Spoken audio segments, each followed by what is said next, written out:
So I'd just like to talk a little bit about what I've been doing behind the scenes for managing the woods.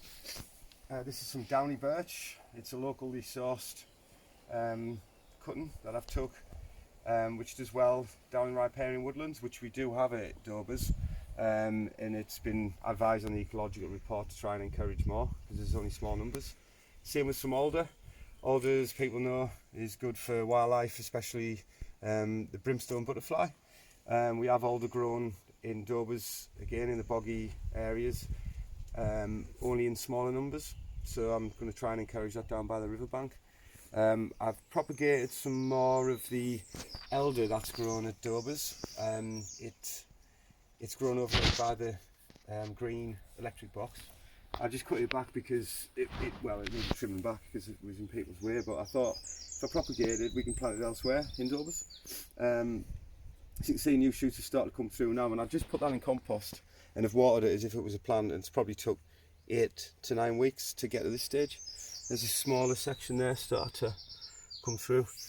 In here I've accelerated some propagating with willow.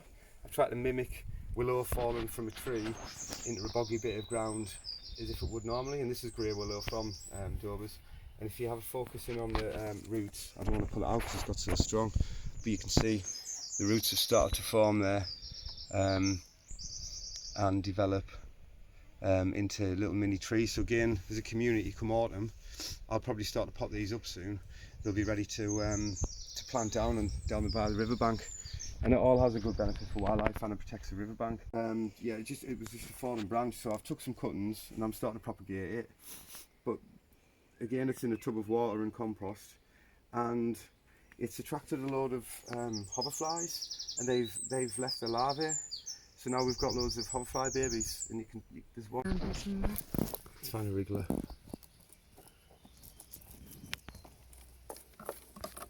Well, there's one there that you can see, but I don't know if it's got anybody in them still. Yeah. But that guy's wriggling, and you can see that he's got a black bit.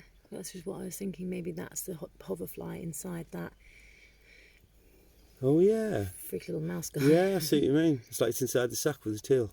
Yeah, the sack and the tail, I suppose, are one thing. Maybe that's how they, I don't know. So that one's wriggling out, maybe because it wants to come out, or I don't know. Amazing. And this is some just pollen-rich plants that I've picked up from the local stores. Got some verbena here, some salvia, some lavender, and I'll just put that on the communal bed at Coosbean near the football pitch. Yeah, so it's all good. There's some hazel here as well.